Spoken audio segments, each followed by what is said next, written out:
All right, so we've got the China Open final coming up. And, well, it's not just any final, is it? We're talking Sinner versus Alcaraz. Oh. World #1 against a serious contender. You just know it's going to be good. But we're here to kind of dig even deeper into this. We're looking at some predictions from Bleacher Nation.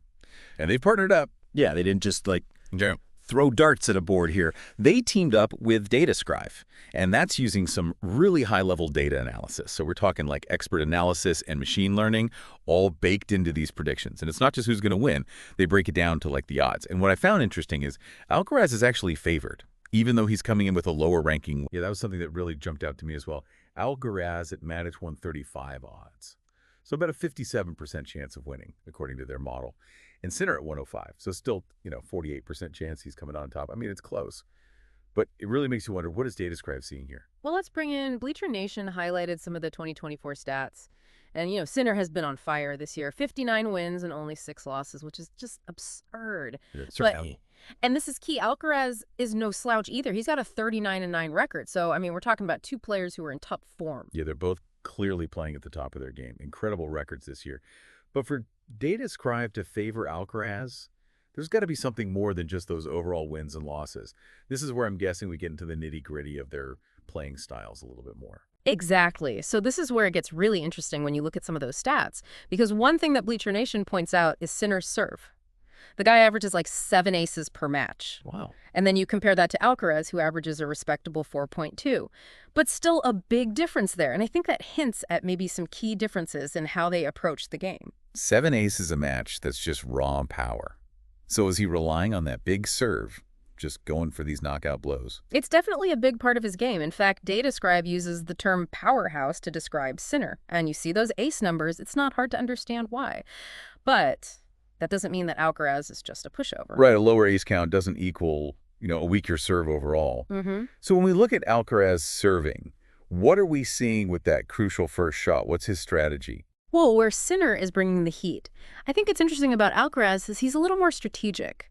He's not trying to overpower you with every serve. It's more about mixing up the pace, mixing up the placement, just keeping his opponent guessing. So less about that one big serve.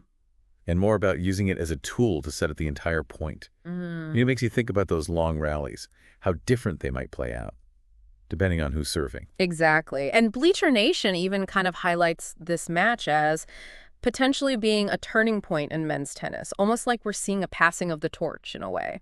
Because you have Sinner, who has been so dominant, but he's going up against somebody who just has this whole other skill set and seems ready to maybe take that top spot. Yeah. And when you look at their head-to-head... Don't leave me hanging. What's their history like? Who's got the edge going in? Yeah. I need more. Well, get this. They've actually played each other 5 times, and their head-to-head is tied at 2-2.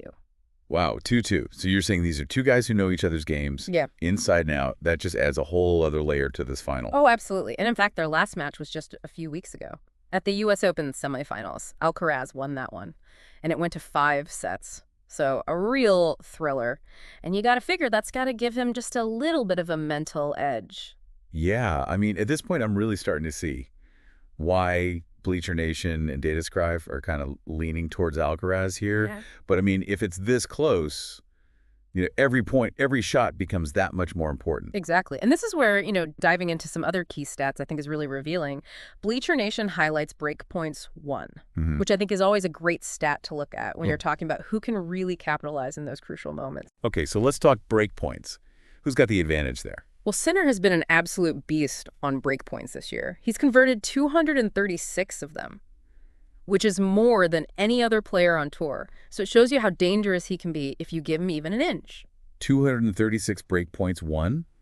That is clinical. What about Alcaraz? How does he stack up? Alcaraz, again, not bad. He's sitting at 201 breakpoints won for the year. But that difference, even if it's just, 35 points, I think that might be telling. It could tell us that Sinner is just a little bit sharper, a little bit more clutch when it comes to those key moments. So even if Alcaraz's overall game plan is about that, steady pressure, that strategic approach, Sinner might have the edge when it comes to those real momentum shifting points, almost like a counterpuncher in boxing. Yeah. Just waiting for the right opening to deliver that knockout blow. That's a great analogy. And you look at their styles, and Sinner definitely has that explosive power, where Alcaraz is maybe more about wearing his opponent down. just with consistent pressure. So it's really a classic clash of styles. And that's part of what makes this match so fascinating. It's interesting, though, because we've talked a lot about Mm. Alcaraz, potentially winning this tournament. But Bleacher Nation doesn't actually give us odds on that specifically, do they? It's all about this final match. That's true. Their analysis really zeroes in on the head-to-head, but the fact that they're emphasizing Alcaraz as the favorite, I think speaks volumes, and especially when you consider that he did just beat Sinner Right. at the U.S. Open. It's clear that he's a serious contender for the title. Yeah, so even if Sinner has that higher ranking right now, this could be a sign of things to come. A little bit of a changing of the guard at the top of men's tennis, right? Potentially. And I think that's what makes this match so significant. It's not just about who wins on this particular day, but what this win could mean going forward. If Alcaraz wins this one and wins it in convincing fashion, it's going to be hard to deny that he is the next big thing in tennis. It really puts things in perspective. We're not just watching a tennis match, are we? We're watching a potential pivotal moment in Absolutely. the sport's history. That's the beauty of sports, isn't it? Every match is a story. And some stories are just bigger than others. I like that. So as we kind of start to wrap things up here, what are your final thoughts for our listeners as they head into this final? What should they be paying attention to? What do you think is going to be the key for each of these players to come away with a victory? Well, for me, it goes back to those key moments we talked about. Who can dictate the pace of the rallies? Can Sinner really use that power to control points early? Or is Alcaraz going to force him into those longer exchanges, really test his stamina? And, of course, those break points. Huge. They're going to be massive. I think that's something to watch for, how each player responds in those high-pressure moments. Does Sinner's serve hold up when it matters most? Can Alcaraz maintain his composure if those long rallies start going Sinner's way? Yeah, it really becomes about more than just the physical game at that point, right? It's a mental battle, too. And with a potential, changing of the guard on the line, Right. That mental toughness is going to be tested. Absolutely. Bleacher Nation might not have given us specific predictions, But they certainly gave us a lot to think about. they did. And, I think what I take away from this is this match really represents something bigger that's happening in men's tennis right now. You have this incredible young talent in Alcaraz who's doing everything right, seems to be pushing the boundaries of the sport. And you have Sinner, who right now is at the top, but maybe facing his toughest challenge yet. Yeah. So it's almost like we're watching these two forces collide at this really pivotal moment. Yeah, and I think regardless of who wins this match, men's tennis is in for an exciting new chapter. I love that. Well, there you have it. This China Open final is much more than just another match. We're talking a clash of styles, a battle for the top spot, and maybe even a glimpse into the future of tennis. Enjoy the match. This has been great. We'll be back soon to break down even more fascinating topics. Until then, keep exploring. And we'll catch you on the flip side.